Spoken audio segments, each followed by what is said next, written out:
حضرات، ایک دور تھا کہ ہمارے تصور سے بڑی بڑی حکومت کے فرما روا درسل پر اندام ہو جاتے تھے، بڑی بڑی ظالم سلطنتیں کاپ جایا کرتی تھی، مگر آج اسلام کو چہار جانب سے محروم کیا جا رہا ہے۔ کہیں قرآن کریم کو مشق ستم بنایا جا رہا ہے، کہیں رسالت مآب صلی اللہ علیہ وسلم کے مجسمے بنا کر اس کی توہین کی جا رہی ہے، مسلمانوں کو مارا پیٹا جا رہا ہے۔ اس کے کیا اسباب ہے؟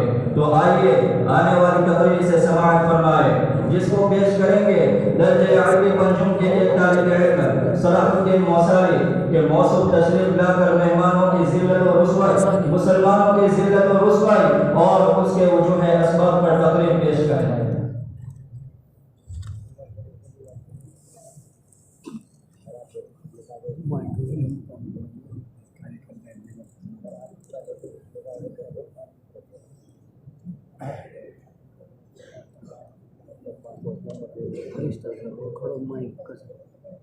الحمد لله وكفى وسلام على عباده الذين اصطفى أما بعد فأعوذ بالله من الشيطان الرجيم بسم الله الرحمن الرحيم واعتصموا بحبل الله جميعا ولا تفرقوا صدق الله العظيم۔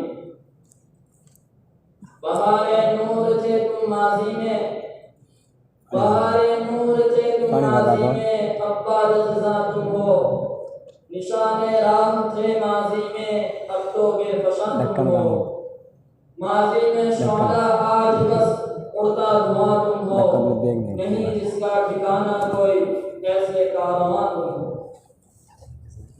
حضرات اساتذہ کرام، مہمانان اعظام اور گلشن جامعہ رشیدیہ کے عنقریب کو نور نکھت سے معمول اس پرور نظم میں ناچیز کو مسلمانوں کی ذلت اور اس کے وجوہ و اسباب پر روشنی ڈالنا ہے۔ آج مجھے اس قوم کی داستان علم سنانی ہے جس کو خیر امت کا لقب عطا ہوا ہے۔ اس ملت کی پسماندگی، درماندگی، زبونہاری اور شکست آواری کا ذکر ہے، جس سے وَأَنْتُمُ الْأَعْلَوْنَ إِن كُنتُم مُؤْمِنِينَ کا وعدہ کیا گیا۔ اس امت کے انتشار و اضطراب و خلفشار کا مرثیہ پڑھنا ہے، جس کو جسد الواحد اور بنیان المرصوص کہا گیا ہے۔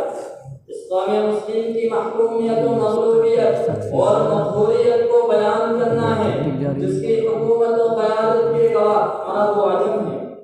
مجھے اس قوم کی بربادی کا ذکر کرنا ہے جس قوم کے ماضی نے خلفائے راشدین کا دور دیکھا ہے۔ مجھے اس قوم کا رونا ہونا ہے جس کی شان و شوکت کے پرچم صحرائے افریقہ سے دیوار چین تک، مصر سے ایشیائے کوچک تک، فارس سے اسکندریہ تک، خراسان سے لے کر آذربائیجان تک، دریائے سندھ سے مراکش و اسپین تک لہرائیں۔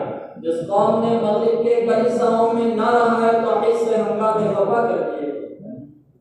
حضرات، ایک دور تھا ہمارے تصور سے بڑی بڑی حکومتوں کے فرما روا لرزہ برندام ہو جاتے تھے اور بڑی بڑی ظالم و جابر سلطنتیں کام جایا کرتی تھی۔ اسی لیے میرے قوال کو کہنا پڑا تھا، مغرب کی وادیوں میں گونجی اذان ہماری، مغرب کی وادیوں میں گونجی اذان ہماری، تھمتا نہ تھا کسی سے سیل رواں ہمارا۔